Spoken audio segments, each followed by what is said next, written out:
Ito nakaraan, nag-training na ulit, nag-training na kami dito. I-refresh lang ulit natin dahil may bago tayo mga kasama.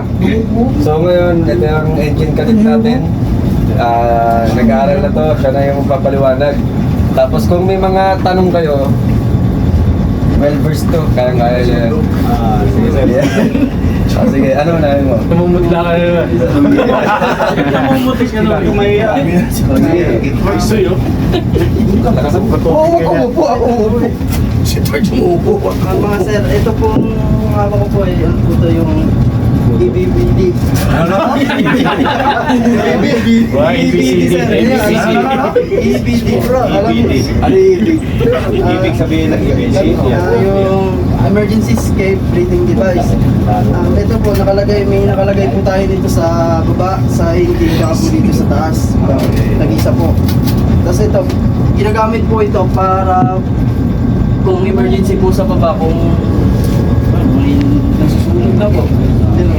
Pero ito po, hindi po ito pwedeng gamitin natin sa sa kagaya ng may nakita po tayong nakahiga na po sa baba, i-rescue po natin.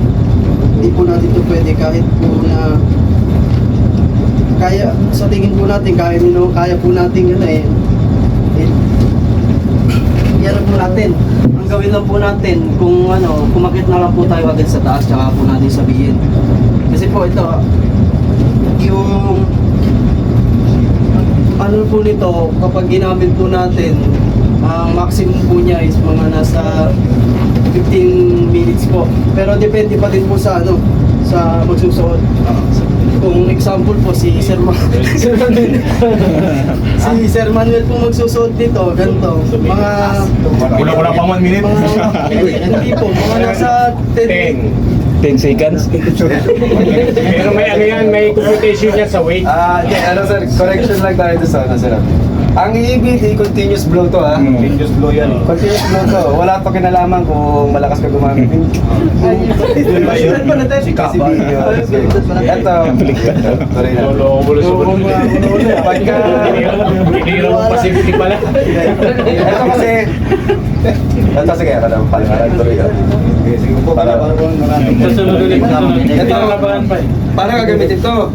Diba, sabi nga natin, susuot nyo. Bago yan. Back. Open.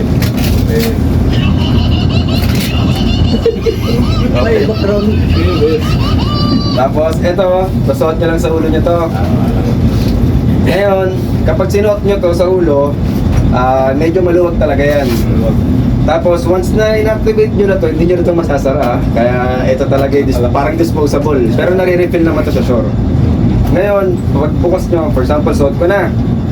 Binuksan ko siya, continuous blow to, hindi to yung kinarik lang naman natin. Kasi medyo kinakabahan ko eh. Wala naman mali eh, kaya nga tayo nag-training para lahat natututo. So, yun.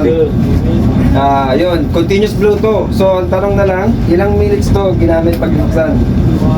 maximum 15 Minimum dapat 15 minutes or nasa average kasi, average eh. May mga gawa kasi minsan na 10 to 20, may iba na 15 to 30. Pero average niya, pag sinabi na lang 15 yan. So ngayon, wag niyong, sabi ko dati, hindi naman porket 15 minutes, pwede kayong magkape-kape pa to kasi 15 minutes pa yung time niya, di ba? Hindi, once na ginamit nyo to, escape kagad. Matik na yan. Escape kagad kayo kasi yun ang purpose nito, escape. Tapos ang sinasabi ni Kadete na, for example, may nakita ka na casualty dyan, escape na rin. Saka kayo mag-abiso para makapag-prepare yung rescuer. Hindi na ikaw mag-rescue no, kasi syempre may naka-duty tayong rescuer dyan. So, yun. Questions na lang. May tanong ba kayo? Mabuksan ba yan? Mabuksan, maaso sa ulo? Makasasot sa. Basta walang problema naman to. Ayan. Yan. Masuot niya yan. Mapasok sa ulo. Yan. Tapos i-close mo yan. Yan, tapos open. Hindi, hanggat maaari continuous dapat din. Para, eto, pwede natin i-close, pero may singaw pa rin kasi yan. Ang purpose ng singaw na yon, kaya medyo maluwag yan, kasi yung ibang type, hindi ganito eh. Talagang open lang yan. Ngayon, bakit ganun yung type niya? Kasi nga continuous airflow siya. Para kunyari, punong-puno na ng usok sa engine room. Ngayon, sa kapal ng usok na yan, sa lakas ng airflow nito, bubuga niya yung malinis na oxygen palabas. Hindi makakapasok ang hangin. So ngayon kasi kapag ito hinigpitan ko, lulubo yan. Yeah, kasi malakas to eh. So yun yung purpose nung kaya maluwag lagi. So yun. Ano pang tanong? Sige, kung alam ko Hindi, dun pa lang sa ano mo eh, dun pa lang sa may pangalan nung ano, escape breathing apparatus.